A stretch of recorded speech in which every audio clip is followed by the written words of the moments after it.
Depan. Iya.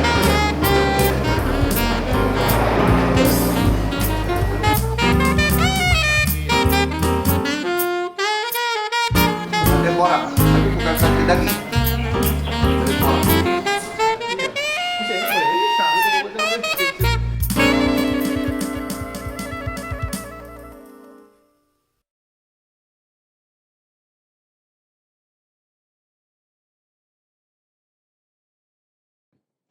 Salam Imam Haranto Insight to improve your mindset.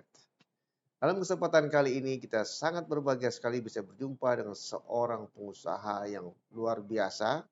Beliau adalah Bapak Dr. Insinyur Hasan Hambali MM.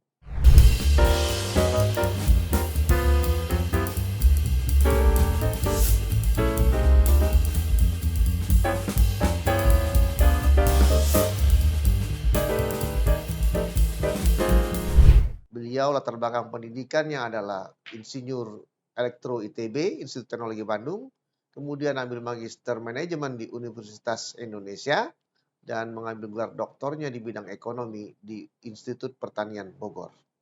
Beliau ini kalau pendidikannya sangat intelektual, tapi dari segi keterampilan dan keahlian beliau berusaha di bidang macam-macam banyak sekali. Salah satu beliau adalah pemegang saham pemilik pengendali dan daripada Hotel Salak Bogor Heritage. Beliau juga pendiri dari yayasan Bogor Heritage Foundation. Kemudian beliau juga adalah komisioner dari Bogor Hotel Institute Hospitality, dan beliau merupakan sekolah dari pariwisata. Jadi di samping itu juga masih banyak usaha-usaha beliau di bidang lainnya. Pada prinsipnya beliau kalau kita lihat adalah seorang yang mungkin sangat kreatif, inovatif, dan mungkin juga solutif terhadap permasalahan-permasalahan yang ada di sekitar kita. Tapi untuk lebih jauh kita bersapa dulu, perkenal dulu. Pak Hasan, apa kabar? Kabar baik, Pak Imam. Baik, terima kasih, Pak senang Dr. sekali ya. Imam. Ya, Terima senang kasih. sekali berkenalan dan berbincang-bincang dengan Pak Dr. Hasan ya.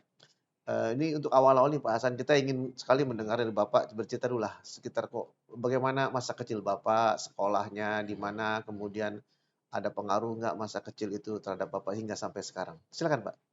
Terima kasih, Pak Ya. Dr. Imam. Saya dilahirkan di Indramayu Indramayu. sebagai orang desa di sana. Iya. Pada waktu kecil saya tentu berbeda dengan zaman sekarang kan. Iya. Masih menggunakan peralatan dan alat-alat permainan yang sederhana waktu Iya. kecil. Dan sangat menyenangkan buat saya karena kebetulan Indramayu adalah kota mangga. Iya, mangga. Jadi sangat terbayang bahwa betapa enaknya mangga gedong Indramayu. Iya. Dan kemudian kalau ingin ngerujak namanya mangga Indramayu atau mangga cengkir. Itulah saya dilahirkan waktu itu di kota Mangga. Nah, waktu kecil memang sangat dekat tentu dengan keluarga. Kebetulan bapak saya senang matematika, jadi saya senang dibimbing sama bapak saya. Iya. Sehingga akhirnya saya menyukai gitu, gara-gara bapak saya senang matematika. Tentu ya matematika zaman itu saya waktu masih SD. Bapak profesinya apa ya? Bapak saya di kantor Pemda, Pemda. di bagian keuangan. Tapi kebetulan saja dia senang matematika. Iya. Ya. Terus dididik, kemudian sekolah di SD, di SD negeri atau SD Ya, swasta? SD negeri Poman 3. Pasti juara Pak Hasan sekolahnya kalau Ya, kurang lebih lah. Terus SD SMP juara, negeri SMP 2, SMP ya, negeri 2 juara juga di situ kan? Habis gimana ya, kan di daerah ya, jadi Iya. SMP negeri 2 Indramayu, terus SMA kan di Bandung. SMA negeri 1 Bandung ya? Ya. Juara juga di Bandung ya, SMA 1 Bandung Harusnya Pak Dr. Imam. Nah, iya. Nah, kemudian setelah itu terus ke ITB. Ke ITB, ya teknik elektro. Ya. Terus saya bekerja, setelah bekerja karena pada akhirnya perusahaan kan mau tidak mau karyawannya harus mengerti keuangan kan. Iya, betul. Jadi perusahaan mensupport untuk sekolah bisnis di MMUI. Oh, Jadi semua SPP dan biaya pembelian buku dibayar perusahaan, sangat menyenangkan Pak Imam. dapat beasiswa lah kurang lebih Ya, ya. terus terakhir kuliah di IPB sambil usaha Iya. dan Yang paling berkesan sama kuliah atau selama sekolah ada nggak yang membuat turning point Pak Hasan punya suatu saat ada berkesan, apa yang berkesan mungkin selama pendidikan atau kalau menurut saya waktu saya kuliah ya, MBA itu MBA? memang di situ terasa bahwa harus ikut kontribusi Iya, membuat usaha sendiri, iya, memberikan lowongan pekerjaan ke iya, teman-teman. Nah, hmm, itu yang mendrive memang sekolah iya, bisnis ya, iya. menyebabkan tadinya sebagai karyawan Oh, normal iya. dan begitu selesai sekolah bisnis memang ada keinginan ingin ikut berkontribusi gitu untuk menciptakan lowongan pekerjaan dan bekerja bersama-sama tentunya. Awalnya kerja di mana ya Pak Hasan waktu? Dulu saya kerja di oil company, Oil company. terus owner dari oil company-nya berpindah-pindah karena di take over. Jadi saya awalnya namanya HB Oil, terus ownernya pindah menjadi Lasmo, London and Scottish Marine. Nah, sampai di situ kemudian sekolah bisnis dan begitu lulus bisnis baru terpikir sebagai apa namanya ingin ikut jadi pengusaha ya. Iya. Sebelum pengusaha sempat kerja dulu di luar negeri nggak? Ya, dulu waktu saya kerja di oil company saya ditempatkan di beberapa negara ya. Iya. Jadi saya cukup memberikan apa namanya Wawasan gitu. wawasan, semacam values yang Iya, bagus. membantu saya untuk bisa melihat dunia lebih berwarna-warni. Dari saya ditaruh di Australia, jadi saya tahu juga masyarakat Australia, bagaimana keluarganya di sana, bagaimana apa namanya pendidikan ataupun teman-teman. Terus saya sempat ditaruh di London, bahkan saya pernah ditempatkan di apa namanya di Skotlandia Skotlandia juga. ya, di Aberdeen. Aberdeen ya. Ya, terus ke beberapa negara. Ada juga yang menarik, suatu saat kapal oil company hampir tenggelam. Jadi iya. saya ditugasin sama kantor suruh mimpin project repair di Singapura, di Keppel Shipyard, kurang lebih 6 bulan di situ. Jadi cukup menyenangkan karena harus berdeal dengan perusahaan asuransi karena ini bagian ini biayanya ditanggung perusahaan atau ditanggung asuransi ya kan. Iya. Jadi ada negosiasi gitu. Dan itu melatih buat saya pikir untuk masa depan untuk bisnis gitu. Nilai-nilai values itu yang didapatkan misalnya di Australia atau di Scotland atau di Aberdeen dan di London juga itu kira-kira apa yang berkesan? Kalau saya melihat ternyata yang paling red line dalam pengalaman saya itu adalah hospitality. Jadi walaupun perusahaan oil company yang high risk gitu ya, tapi perusahaan yang high risk itu juga yang sukses adalah perusahaan yang memiliki hospitality atau keramah tamahan terhadap lingkungan, keramah tamahan terhadap environment, lingkungan dan sebagainya. Saya waktu itu surprise juga gitu, bagaimana oil company masuk di suatu wilayah gitu, karena saya pikir masuk di wilayah, ngebor, eksplorasi, that's it. Tapi ternyata nggak begitu. Ternyata sebelum masuk, satwa, binatang di sekitarnya dihitung. Ada berapa burung, ada berapa ular, ada berapa, dicatat semua ya. Nah, kita punya database, kemudian kita masuk, melakukan eksplorasi, kemudian produksi. Nanti kalau kita udah selesai, kita make sure itu jumlah binatangnya sama lagi gitu dengan yang waktu kita masuk. Jadi bukan hanya ramah terhadap manusia sekitarnya saja gitu, seperti CSR zaman sekarang namanya, tapi juga harus ramah ke lingkungannya. Alam semesta lah, artinya tumbuh-tumbuhan dan hewan juga harus ramah. Environmentally friendly lah. Iya, dan itulah yang menyebabkan perusahaan yang begitu yang umumnya tumbuh. Terus kemudian di dalam perusahaan sendiri juga saya perhatiin siapa yang karirnya naik ataupun karirnya terhambat. Itu tergantung dari hospitality skill dari karyawannya.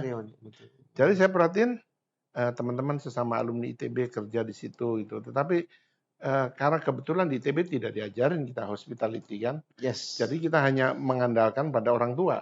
betul. Nah, orang tua saya ngajarin keramah tamahan tuh hospitality begini, jadi itu yang saya pegang. Teman-teman mungkin punya referensi berbeda dan saya perhatiin dengan yang memiliki hospitality skill lebih baik itu karirnya juga lebih cepat gitu. Yes, sangat setuju. Jadi begitu apa saya melakukan usaha dalam hati saya tuh saya pengen ikut kontribusi bagaimana bisa memberikan basic hospitality skill kepada generasi muda. Ya, Karena saya punya keyakinan kalau anak-anak muda ini memiliki hospitality skill, ya, itu mereka kerja di mana saja pasti karirnya meningkat, usahanya juga pasti berkembang. ya, sangat setuju. Itu yang menyebabkan saya membuat sekolah tinggi pariwisata. Iya, itu hospitality school juga namanya. Hospitality school, iya. Dan hotel tuh juga hospitality-nya sangat nomor satu lah. Iya, Kalau enggak, iya. bisa-bisa pelanggan pergi semua. Coba bayangkan, nginep di hotel Iya, sebenarnya kayak Pak iya, Imam mau menginap nih di hotel. iya, Kalau nggak ada ilmu hospitality sama sekali, nggak ada itu pemikiran itu. Bayangin saja nginep di suatu gedung iya, milik orang lain, iya, di mana kita kalau tidur kuncinya dipegang orang lain. iya, iya, iya, Kita mau makan juga resepnya apa yang ditaruh di dalam makanan itu apa kita tidak pernah tahu. Sangat mengerikan kan? iya betul, berbahaya Ngeri kalau banget iya, kan? iya betul, betul, Datang ke suatu tempat yang iya, semuanya tidak tahu. betul, Tapi dengan ada ilmu hospitality, Pak Imam datang ke suatu tempat, ke bangunan seperti iya. hotel, udah merasa nyaman gitu. Seperti home sweet home lah Home gitu ya. sweet home. Heeh. Apa yang nyebabinnya? Karena ada hospitality di dalam environment itu. Mulai dari bentuk gedungnya yang hospitable building, orangnya menyambut hospitable staff ya person. Jadi Pak Imam nggak merasa itu punya orang lain gitu. Iya. Sehingga langsung tidur nyaman, terus makan juga nggak bertanya-tanya ini ada racun apa tidak di dalamnya Iya, kan. betul, Nah, betul. itu yang menyebabkan saya pikir begitu pulang saya harus membuat hospitality school. Waktu itu selesai kerja apa namanya sebagai karyawan di perusahaan apa HB tadi ya. Kemudian kembali kapan tuh kira-kira beralih langsung berhenti langsung buka usaha sendiri atau gimana? Saya waktu itu awalnya waktu resign pertama tentu saya waktu itu ingin membuat fondasi hidup saya kan supaya sustain income-nya. Jadi karena saya di bidang oil company, waktu itu idenya, projectnya adalah bagaimana membuat oil company. Jadi take over block dan sebagainya. Dan itu udah saya jalanin dan setelah itu kemudian juga saya jadi konsultan perusahaan lain bagaimana take over, financing, bagaimana mencari investor dan sebagainya. Tapi itu hanya untuk fondasi kehidupan, cash flow keluarga kan. Tapi di hati saya harus membuat sesuatu yang untuk kontribusi pada masyarakat. Karena saya yakin di Indonesia masih perlu sekali hospitality skill itu diimplementasikan di berbagai macam bidang kegiatan. Jadi kegiatan mencari uang, terus kemudian, nah untuk membuat hospitality school tentu kan harus ada infrastruktur juga, maka dibangunlah Hotel Salang ini. Jadi waktu itu Hotel Salang udah tidak beroperasi karena ini tanah ini punya negara. Jadi saya datang ke Pemda, kemudian saya ingin membangun. Kemudian dengan beberapa partner di Bogor kita membangun Hotel Salang. Nah disitulah kemudian hospitality school di kepala saya itu di sini harus diterapkan, cepat-cepat dibangun. Jadi pembangunannya bersamaan. Hotel Salang 1 tahun kemudian baru saya membuat sekolah hospitality untuk mensupport. Jadi persiapkan human resource-nya, juga persiapkan building-nya bersamaan. Nanti dia apa namanya engage untuk langsung bisa kerja di sini. Iya. Dan sebagai tempat laboratorium. Jadi di kepala saya Hotel Salang nih laboratoriumnya dari sekolah hospitality. Terus itu tahun berapa boleh tahu nggak kira-kira? Hotel Salang mulai saya membangun tahun 97. 97 ya. Terus beroperasi 98 akhir. Hospitality School saya bikin tahun 99. 99 ya. Setelah 1 tahun beroperasi, ini make sure hotelnya beroperasi Karena dulu. memerlukan orang-orang yang hospitality-nya tinggi gitu ya. Ya, Teman. tetapi di kepala saya bukan untuk mensuplai Hotel Salak sebenarnya sih. Oh, itu Kepala saya untuk dunia, untuk Indonesia. ya. Jadi alumni-alumni ini saya pengen nanti memiliki hospitality skill dan bisa memberi contoh ke yang lainnya Ya. bahwa dengan memiliki hospitality skill mudah dapat kerja, mudah berkarir, mudah berbisnis, Ya. sehingga masalah pengangguran Ya. atau masalah kesulitan tempat pekerjaan jadi nggak ada, sebenarnya nggak ada. Iya, iya. Sampai hari ini juga kalau ditanya apa ada lowongan pekerjaan banyak sekali. Iya. Mungkin kalau ditanya STP Bogor ada berapa sekarang lowongan pekerjaan yang masuk di situ? Mungkin lebih dari 5.000. Sementara yang lulusnya cuma 200. Iya, iya betul, terbatas ya. Iya, terbatas. Jadi ini industri pariwisata memang besar. Kedua, baik yang hospitality skill expertnya juga banyak yang membutuhkan. Iya betul. Mas boleh tahu nggak itu umur Bapak waktu itu berapa ya berpindah dari pekerja menjadi pengusaha? Ya, waktu itu memang itu pertanyaan sangat bagus, terutama buat generasi yang akan datang kan. Betul. Jadi saya mengira-ngira sendiri dalam diri saya kapan saatnya saya harus mengambil keputusan. Karena ada persimpangan jalan pada umur tertentu, satu akan terus sebagai profesional, satu sebagai entrepreneur, pengusaha. Ya. Nah, saya ngambil keputusan itu di umur 35. 35 tahun ya. Jadi pada umur 34 tuh saya udah ancang-ancang untuk memilih mana, sehingga begitu umur 35 saya udah tahu jalannya kemana. Kenapa umur 35? Karena kalau mau jadi entrepreneur, itu risk untuk failure-nya kan besar. Ya. Apalagi misalnya pengelolaan dananya kurang pas gitu kan, mudah kolaps ya kan. Iya, betul. Jadi umur 35 buat saya, kalau ada apa-apa pun, masih umurnya, tenaganya masih semangat. Oh iya. Masih bisa nggak tidur semalam gitu. Iya, betul. Nah, itu. Jadi, nah itu Pak Hasan kan setelah mulai hospitality itu, apakah Bapak ada usaha lain? Atau waktu awal-awal tuh fokus di satu aja atau bagaimana? Ya, waktu awalnya saya anggap hotel atau hospitality itu tidak, artinya bukan merupakan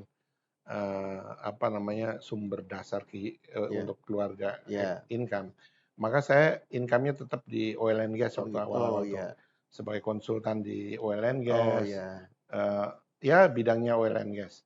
Tetapi berjalannya waktu, industri perhotelan, hospitality tumbuh baik gitu. Betul. Dan kebetulan oil and gas juga menurun gitu harganya. Betul. Jadi secara bertahap switch ya sumber ke income saya dari oil and gas ke hospitality. Ya. Dengan sendirinya lah ya, alamiah. Naturally dia bergerak sendiri ya. Iya, naturally. Nah kemudian setelah usaha begitu Pak Hasan mau nggak mau ini ketika ada COVID pasti ada hospitality khususnya perhotelan itu pasti salah satu yang terpukul besar. Gimana Bapak mungkin menginisiasi atau mengatasi masalah itu?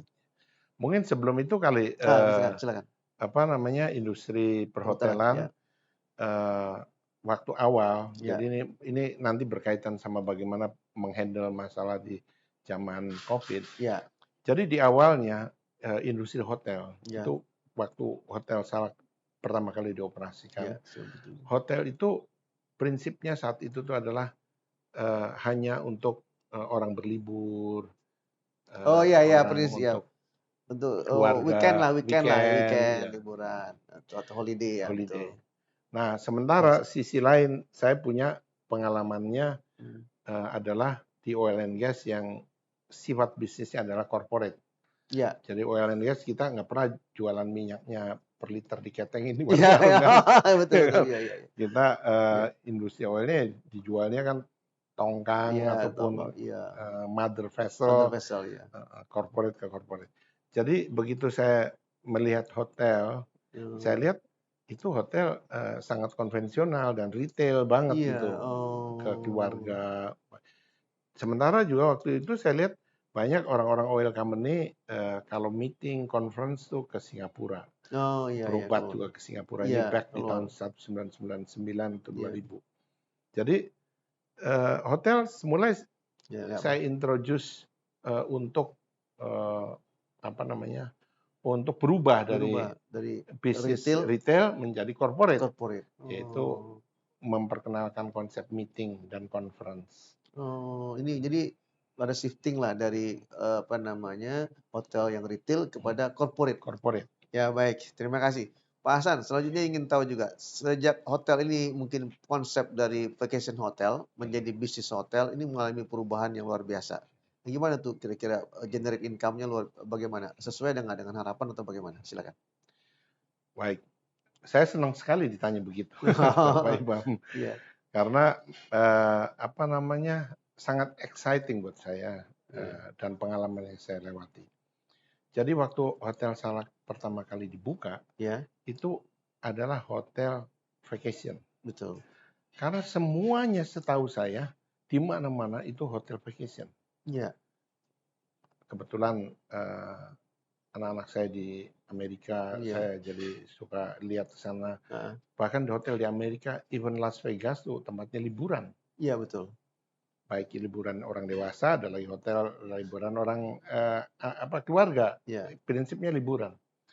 Jadi saya melihat berkaca begitu, maka Hotel Salak pun waktu dibuka adalah hotel liburan, iya, hotel untuk keluarga. mhm, Nah, tapi karena background saya corporate, iya, saya pikir kenapa tidak itu. mmm, Saya nggak tahu apa ada orang lain yang lebih dulu apa tidak, iya, tapi yang saya tahu, saya harus mencoba saya sendiri dan belum ada referensi apa-apa pada saat itu, tahun 1998. iya, Jadi mulailah saya terpikir, kenapa tidak itu hotel ini dijadikan hotel tempat rapat atau iya, corporate hotel. iya, Jadi saya sudah saat itu langsung rapat dan menggerakkan teman-teman iya, marketing, rapat dengan marketing, merubah strategi sedikit lah, menyesuaikan dengan konsep itu, membuat PowerPoint-nya.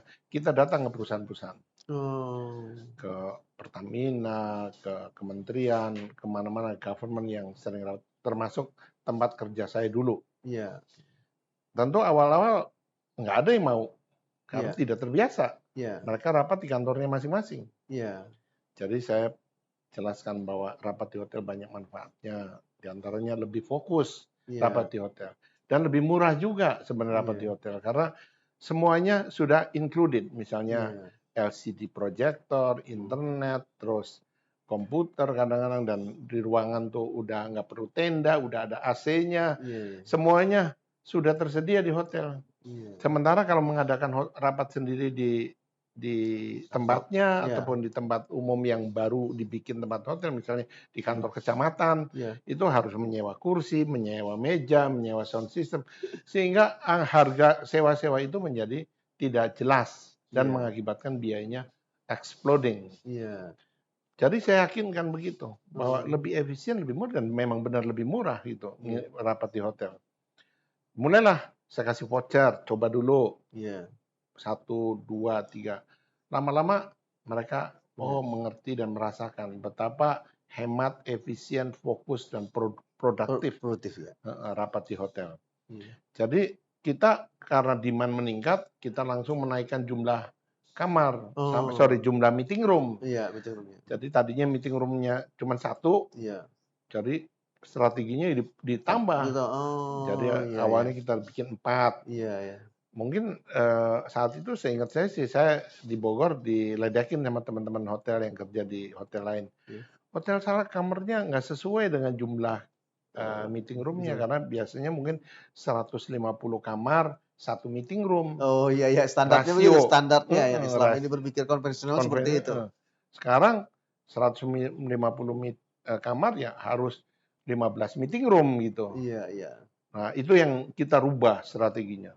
Dan begitu dirubah, meeting room banyak, iya, rasio jumlah meeting room-nya lebih banyak dari sebelumnya, revenue juga tentu meningkat karena awalnya tuh income-nya hanya dari kamar, iya, sekarang dari food and beverage juga karena orang rapat semuanya betul. makan, nggak mungkin nggak makan. Iya, betul, betul. Breakfast, lunch, dinner ya kan. Iya, betul, betul. Sehingga revenue dari food and beverage Iya, dengan room revenue lama-lama mengalahkan room revenue. iya, Jadi, eee eee, food and beverage bisa 60% betul. dan room revenue hanya 40%. Iya. Nah, sebetulnya Pak Hasan kan berpikir soal problem. Artinya mungkin karena awalnya merasakan bahwa di weekdays, Ya. Senin sampai Jumat itu mungkin agak sepi. Sepi, iya. Nah, perlu ada terobosan sehingga melahirkan this is for business. Iya. Nah, sementara weekend atau vacation itu hanya Jumat, Sabtu, Minggu. Iya. Ini adalah mengingat kekosongan ini memerlukan ide kreatif, Iya. sehingga memerlukan meeting room yang lebih Iya. banyak. Nah, sehingga untuk memberi solusi meeting room itu memberi jawaban terhadap kebutuhan banyak orang melakukan meeting di hotel. Iya. Tapi kalau secara akal sehat, standar kita harus segini 150 itu nggak Iya, layak. nggak layak. Melewatin kebiasaan umum. Ya. Ini mungkin inovatif, solutif dan juga kreatif ya.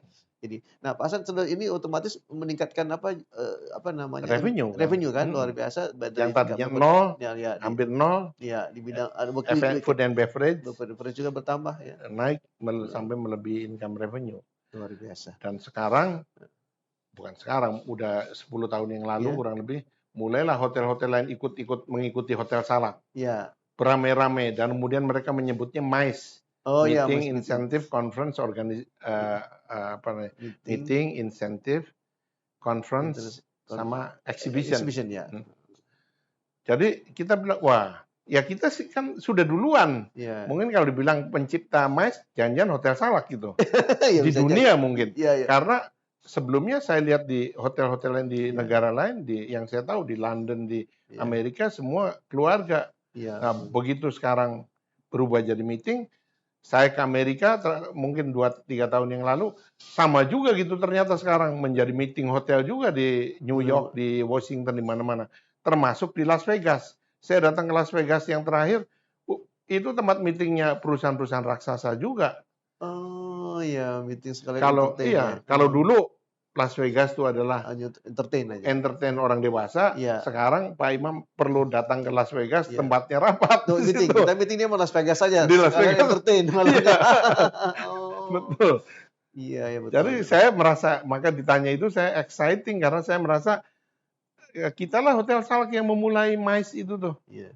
Jadi Hotel Salak itu mengembangkan pelayanan lebih banyak lah. Iya. Ya, lebih banyak pelayanan itu ternyata mendapatkan income luar biasa. Nah, itu luar biasa pertumbuhannya. Pak Hasan, saya sedikit setelah maju begitu, sukses begitu, ada terpaan COVID. Hampir semua hotel ini. Gimana Bapak mengantisipasi atau mengatasi persoalan itu? Nomor satu, kita pernah juga diterpa sebelum COVID. Yaitu ada diterpa, ada peraturan pemerintah melarang rapat di hotel. Oh iya, ada peraturan pemerintah. Iya, betul. Dan saya sangat meyakini pada saat itu pemerintah akan merubah kembali. Karena saya tahu kalau rapat nggak boleh di hotel, misalnya dipindah ke kantor kecamatan atau kelurahan atau di kantor sendiri, itu pasti tidak fokus, tidak produktif dan biayanya jauh lebih mahal. Itu keyakinan saya. Maka yang saya lakukan adalah pada saat itu dilarang, kita merenovasi kamar-kamar kita semuanya karena pada waktu saat ramai kita nggak punya waktu dan nggak punya kesempatan untuk merenovasi kamar karena selalu full. Oh iya. Nah, dimanfaatkan untuk renovasi membuat new look daripada Hotel Salak. Jadi kejadian COVID juga sama juga. Kita punya meyakini bahwa COVID itu pasti berlalu, nggak mungkin forever. Jadi pada saat slow activity kita renovasi juga kita banyak melakukan implementasi teknologi-teknologi di bidang hospitality atau hospitality technology sehingga begitu COVID selesai banyak hasil-hasil teknologi dipasang di hotel ya sehingga hotel tidak konvensional lagi kan sekarang udah ada namanya IoT Internet of Things digital robotik. Jadi begitu COVID selesai, kita udah dengan wajah baru dengan teknologi. Jadi teknologi itu malah membantu mengatasi persoalan COVID juga ya, kalau gitu. Ya, nah diantaranya salah satu teknologinya untuk menghandle masalah COVID sehingga karyawan tidak mudah terkena virusnya. Iya betul. Nah Pak Hasan, untuk Bapak sendiri ya, ini kan luar biasa ya, seorang pengusaha itu harus ada daya tahan, persistennya gimana menghadapi gelombang-gelombang maju mundurnya sebuah usaha lah. Nah ini apakah Bapak mendiversifikasi usaha atau, tetap di situ bertahan atau bagaimana? Memang, kita pasti mengikuti seperti Pak Imam tebak ya, kita Ya, juga mengikuti berbagai macam bisnis, ya, yang kita lakukan dari mulai zaman oil company, kita juga ya, banyak sekali yang kaitan sama oil company sampai dengan training di bidang oil and gas.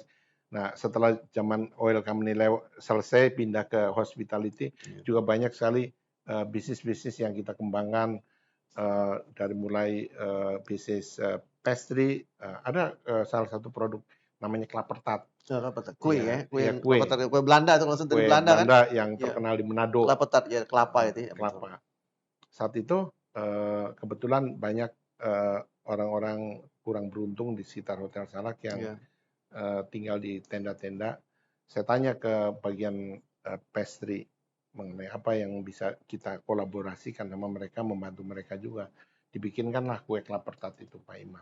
mmm, Jadi harganya nggak mahal, rasanya lezat, dan begitu diintroduce itu juga meledak, artinya penjualannya, 1 bulan tuh mungkin sampai 3 miliar luar penjualan biasa kelapa ya. dari nol. Itu, grafiknya sangat tinggi. Iya, Jadi banyak yang kita lakukan, seperti itu, mmm. apa namanya ya, Jadi Pak Hasan ini kurang lebih memaksimalkan produksi yang ada di hospitality, iya hotel. iya, Seperti tadi ada lari ke bisnis hotel meeting, sama meeting, kemudian ada produk-produknya seperti apa, kue atau yang kue, kelapa tart itu Klaper yang Tart, enak, iya, dipasarkan juga ke dipasarkan juga masyarakat ke tersendiri ya, masyarakat itu sendiri, menghasilkan income tersendiri juga. tersendiri. Kemudian ada lagi yang lain Ya, salah kira-kira? satu yang sekarang mungkin mungkin ada beberapa, tapi yang Iya, menarik lagi iya, sekarang yang lagi apa namanya, lagi, booming, happening happening ya. adalah produk, namanya porang. Oh, Pernah dengar tanaman nggak? porang, tahu tahu, Tanaman porang, tanaman porang ya. pengganti nasi kalau nggak salah, Pengganti ya, beras ya beras kan. nasi ya. Tapi kita karena ada riset kita, di Sekolah Tinggi Pariwisata Bogor atau Iya, Bogor Hospitality School, iya, mereka melakukan riset bagaimana porang ini bisa lebih memberikan nilai tambah yang lebih besar. iya, Karena begini, kalau dijadiin beras memang banyak gunanya karena porang iya, memiliki, eee, apa namanya, memiliki sifat, yang sangat unik yaitu, iya. eee, low kalori, low sugar. Jadi makan ini beda Oh, sama beras biasa. Kalau beras biasa orang diabetes takut karena iya, makan nasi berubah jadi gula, iya. menaikkan itunya diabetesnya ataupun kadar gula darahnya, Untuk diet ini bagus ya? diet. Nah, kalau dari porang si beras itu dia tidak menimbulkan gula darah naik. Iya. Nah, Oh, itu. Tetapi kita melihat itu udah bagus, tetapi makan nasi perlu ada temennya. iya. Jadi kita riset bagaimana produk porang menjadi temannya nasi, yaitu bisa dibuat rendang, dibuat gepuk, dibuat Oh, sate, dibuat daging intinya. oh bisa gitu ya? Heeh, dan hasilnya dari riset itu saya surprise dengan STP Sekolah Tinggi Pariwisata Bogor, Iya. dia bisa menghasilkan, daging dari porang yang terasa seperti daging, ada seratnya, Oh, paham. Iya, iya, heeh, iya. dan beda dengan daging yang dibuat oleh riset-riset di Amerika dan di Eropa yang bahannya dari kedelai, itu sih masih terasa sayurnya gitu. Iya, Kalau iya. ini benar-benar sangat mirip. Mungkin nanti habis acara ini saya ajak Pak Iya. Imam mencobain porang itu. Porang yang punya rasa rendang, punya rasa Rendang, apa gitu. Tapi sate, sate itu basic-nya semua porang betul asli ya? porang, heeh. Tapi nggak ada unsur satenya atau ada kuahnya atau bumbunya aja Ya barangkali? kuahnya tergantung kita, tapi Oh, dagingnya itu dari porang. dagingnya dari porang. Dagingnya dari porang. Wah, ini cocok yang untuk apa? Teriyaki juga, Teriyaki juga ada? gepuk juga ada. Nah, ini, Oh, salah satu usaha yang rencananya kita mau luncurkan idenya begini, namanya, Indonesia Micro Entrepreneur. oh, Jadi, karena makanan ini baik untuk kesehatan, iya, low kalori, low sugar, iya, maka ini adalah berbagai usia bisa. iya. Maka menjadi, apa namanya, lagi pula sekarang banyak demand-nya. Banyak orang yang Oh, pengen makan begitu. porang, ya betul. Saya yakin Pak Imam dan saya pengennya makan nggak ada asam uratnya pengennya kan. Nggak ada Karena asam urat, nggak ada kalori, nggak ada kalori lemak, nggak pokoknya hindar iya, semua. dan itu ada di porang. Iya, betul. Eee, saya yakin banyak demand-nya, Iya, tapi juga sedikit yang menguasai ilmunya. Art artinya tuh penjualnya kan belum Mhm. banyak. Jadi kita mau mentrain nih, pengen mengajari ibu-ibu atau siapa saja seluruh Indonesia yang pengen bisnis itu Tanaman porang. tanaman porang menjadi Iya. bahan pengganti daging Iya. yang rasanya sangat mirip dengan daging, Iya, dengan lidah, iya.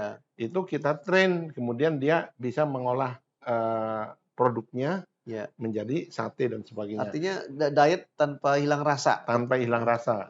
Nah, kita bisnis di kitanya adalah merubah dari umbi yang dari Umbi, bawah porang, itu tanaman porang. menjadi daging vegan siap masak. Ya, Namanya oh. konjac. Jadi Oh, kita nanti mengajari masyarakat memasak dari konjac.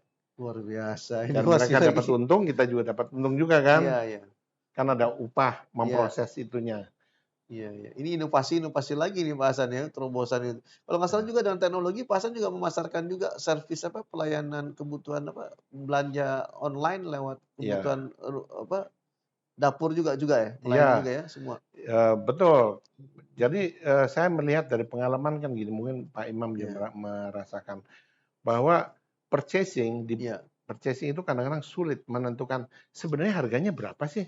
iya, Misalnya kita mau beli air aqua, iya, harganya berapa gitu? heeh, Karena toko ini beda-beda juga harganya. iya, Nah, kalau kita cuma bikin 3 pembandingan bisa akal-akalan juga kan, artinya dicari pembanding yang mirip-mirip kayak iya, gitu. iya, Tapi sekarang kan dengan adanya teknologi digital kan semua bisa oh, melihat. iya, Jadi idenya adalah kebutuhan hotel iya, sama kebutuhan pribadi kita iya, itu semua posted di online.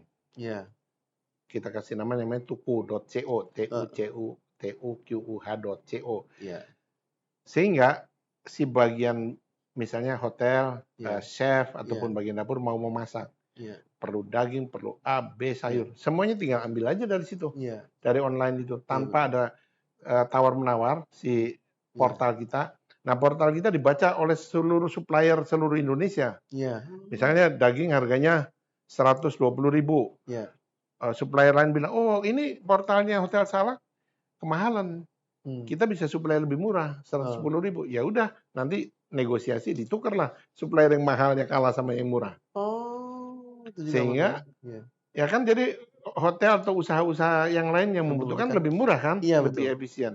Dan karyawan juga termasuk saya juga iya, belanjanya ikut di situ iya, juga, iya betul, ikut nebeng. Karena begini misalnya, kalau kita butuh daging ayam contohnya, iya, kalau hotel kan beli nggak mungkin sekilo, iya pasti banyak puluhan, ratusan malah, 100 kilo iya, iya, minimum. iya, Harga beli 100 kilo dengan harga beli 1 kilo jauh, pasti berbeda jauh, karena ada diskon yang iya, 100 kilo.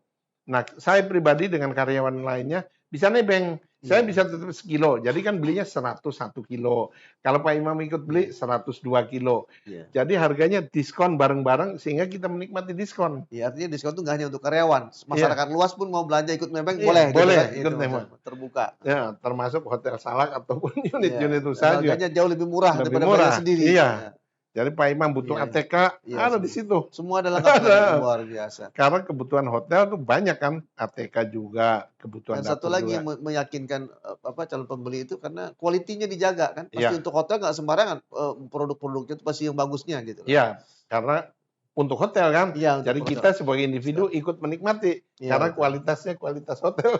Iya, betul, betul. Nah, untuk ini Pak Hasan, kan Bapak ini kalau duduk apa, posisinya kan ada di hotel bintang 4. Ya. Apa, gimana, sebetulnya hotel bisnis itu lebih cocok untuk bintang 3, bintang 4, atau bintang 5 sebetulnya, menurut pengalaman Ya. Bapak? Karena ini hotel bisnis kan yang belinya harus bisnis. Betul. Corporate to corporate Iya, atau corporate yang membayarnya. iya, Dan kita di Indonesia kan sebagian besar iya, kan yang rapat artinya konsumen iya, di bidang ini adalah iya. kementerian ataupun Kementerian atau BUMN. BUMN ya?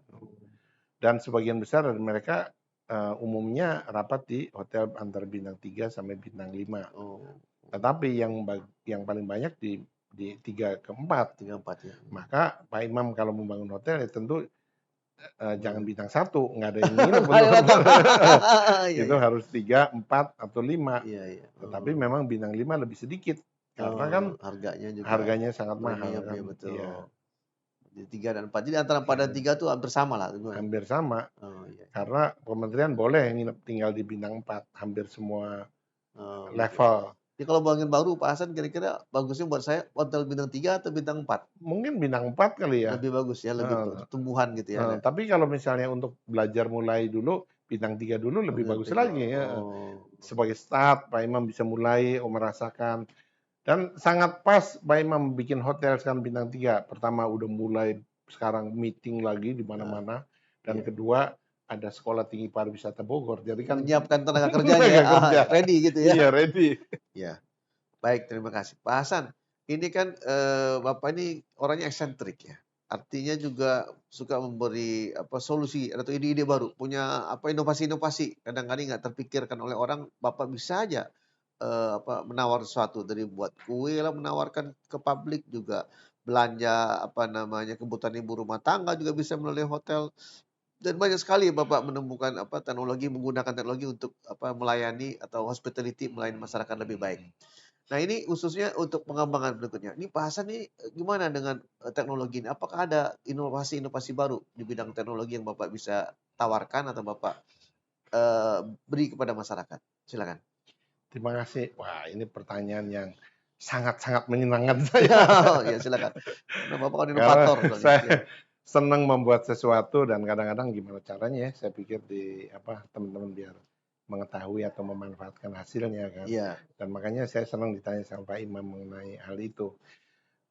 Terpikir sama saya bahwa semua bidang kegiatan iya, tentu akan sukses ataupun akan selamat iya, kalau kita melakukannya dengan efisien tentu. iya.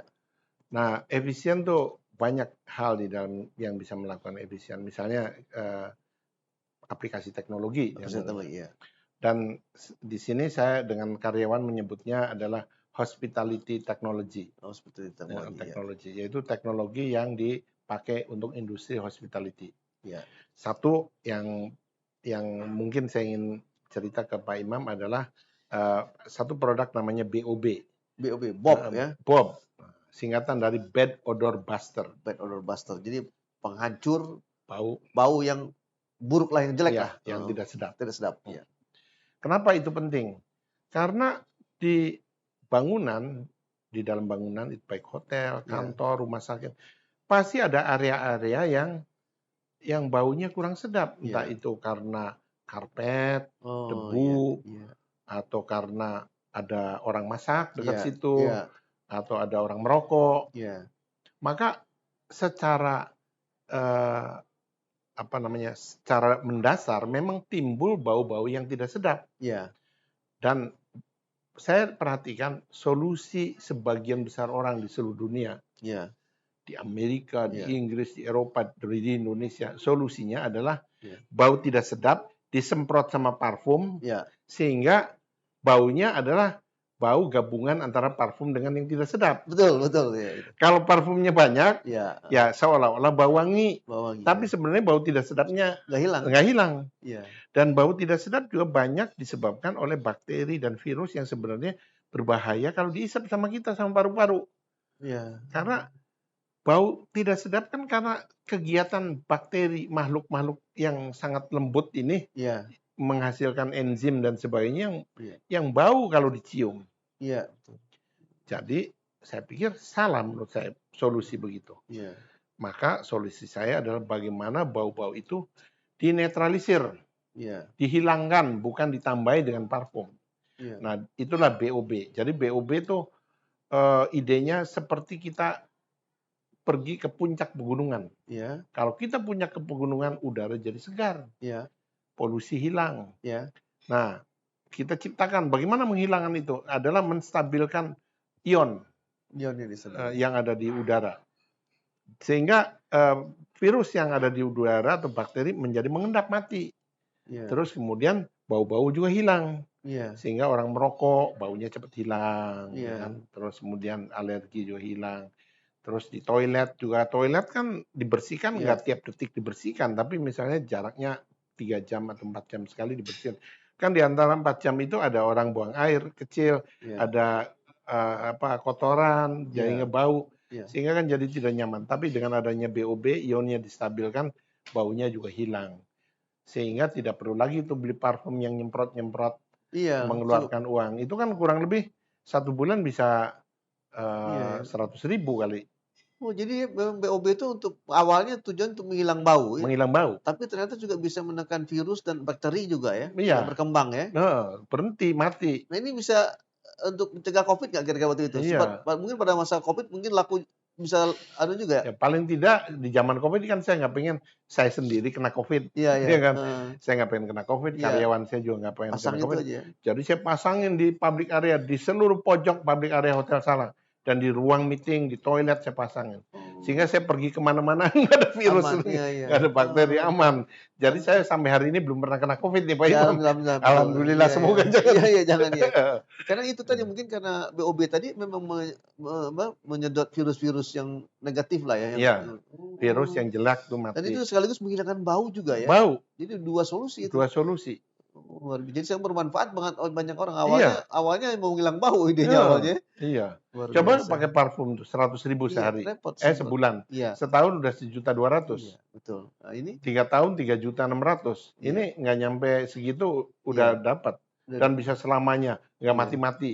iya. Terus mungkin pertanyaan kenapa nggak pakai itu aja air purifier yang Iya pakai yang yang apa terpapar. filter Iya atau kipas. Kalau BOB tidak ada filter, tidak ada benda berputar sehingga bisa hidup 24 jam oh karena hanya 5 menyedot. watt Iya, listriknya. listrik watt. Kalau yang air purifier nggak Iya, bisa 24 jam dihidupin karena nanti lama-lama oblak itunya, iya. dinamonya. Goblak goblak goblak goblak karena Oh, udah aus itunya. iya betul. Terus listriknya gede. Iya, iya, iya. Filternya harus diganti terus. Betul, betul. Ini harus dipasang 24 jam atau, kapan ada Selama tidak pengen mencium bau bau tidak sedap, tidak sedap, hidupin pasang? 24 jam Oh, ya.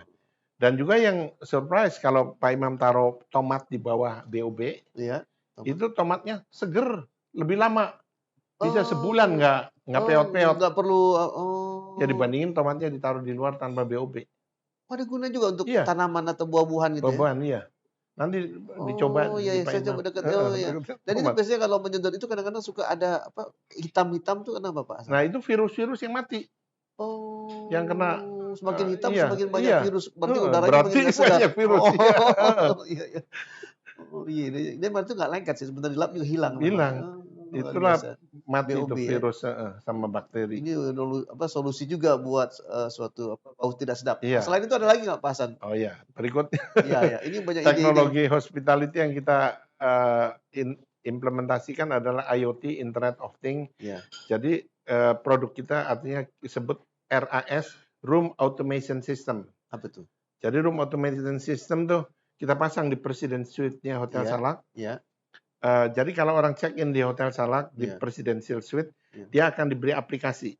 iya, Oke, aplikasi seperti WhatsApp dan sebagainya gitu. iya, Nah, pada waktu udah tidur iya, di Presidential Suite, iya. udah tidur, Istirahat ya. istirahat, terus pengen mematikan kamar mandi Alamat. ataupun ruang tamu atau TV, tidak perlu turun ke bawah nyari-nyari saklar Oh. karena hanya dari HP, dari Oh. aplikasi. Pencet mati lampu toilet, pencet Oh. TV mati, Langsung otomatis engage dengan HP-nya ya? engage dengan HP-nya. Oh, luar biasa. Dan itu tidak perlu ada internet juga bisa jalan Langsung karena menghubungnya dengan Bluetooth. Bluetooth ya? Oh, luar biasa.